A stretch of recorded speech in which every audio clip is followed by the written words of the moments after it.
You did mention you guys had a bunch of products which you worked on. What other interesting artistic projects did you guys have? So I guess like Marcel and I met at the MIT Media Lab where we were both students. Marcelo's doing his PhD there right now. He's on leave from the company while he finishes that. But we both worked in similar fields doing kind of physical digital systems. I, for instance, worked on one of the during undergrad. I worked on a project that was a video editing system that used these tangible pucks. It was like a jigsaw puzzle. These little components. Each one was like a big plastic jigsaw piece with a screen in it, and each one of those would be one clip of video. So you could arrange the video like a puzzle, and then there would be one play controller. And if you go to my website, you can see all these videos and everything. And you put that on a string of these videos that be arranged together, and you pushed it, and it would play through them in a sequence. Wow. So if you wanted to re-edit the movie, you just reorder the jigsaw puzzle. Oh, okay. And also the thing about that is it would play directly on the pieces. So you'd see The exact segments. screen, Each, yeah, right there. And so that was the beginning of my interest in like tangible, physical interaction with computation. So rather than have computers be like a laptop with a keyboard and a mouse, you can take that same computational behavior and put it in a completely different body, different housing. And that's, I'd always, been someone that messed with design and art and stuff like that too. And I saw they could all kind of come together. And through my master's degree, I worked a lot on this type of tangible interface. I made an eyedropper that could grab data out of things in the world around you and inject it into other things. So if I wanted to find out something about, that pot there, if it was tagged, I could just point this eyedropper at it, squeeze it, and I would suck information out of it. I would feel it vibrating and lighting up about that. And then I could go take my phone out, hold my phone up and squirt it into my phone and then see the information about that object. Oh, okay. Nice. Which was thinking about the future when you're going to have web addresses for every sweater in your closet. How are you going to access that info? And then I got really into thinking more about just body gestural communications, using your body and your hands specifically to interact with data.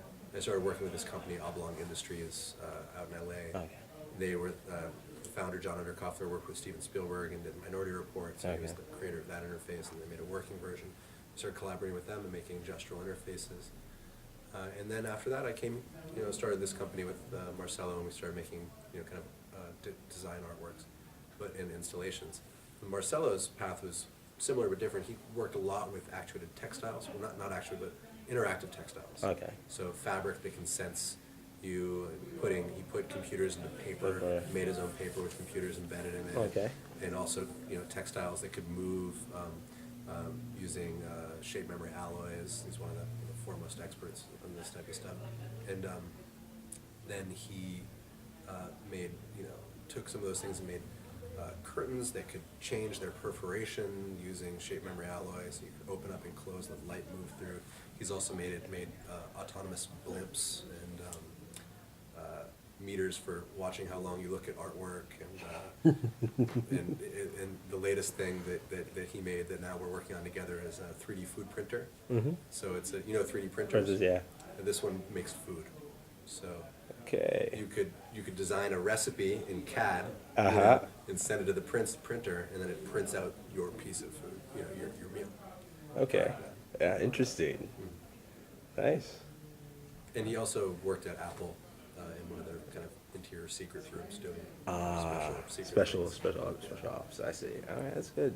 So you guys have you had a journey background, to where you guys are now, and one of the questions I want to ask is, where do you? I know it's a very vague question, but where do you see yourself going from here?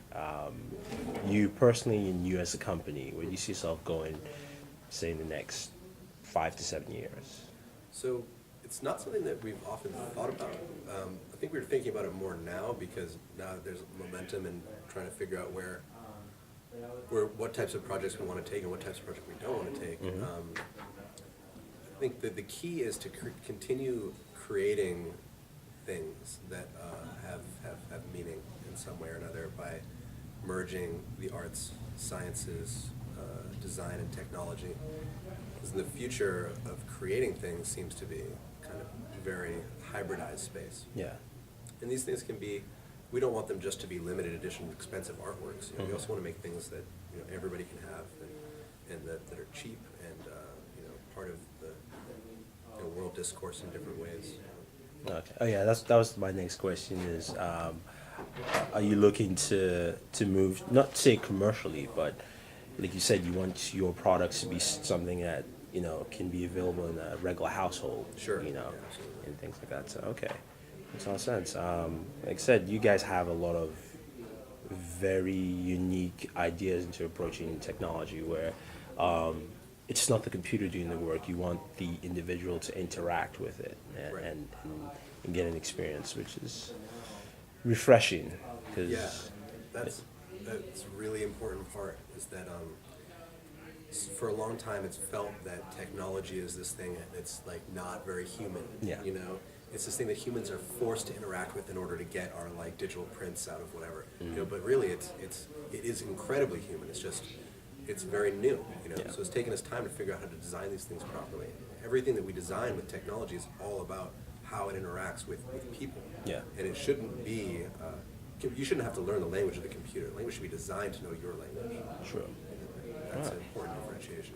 Very good analogy. I know, because I mean, I personally have no technical background per se. So I remember when I started building the site and learning to write in HTML, which I'd never done before, and I said it was a pain, and really not noisant, but I understand that concept where, you know, you want technology to understand you and say, you know, this is what I want to do, rather than you going, how do I make this do what I want it to do? So that makes a lot of sense.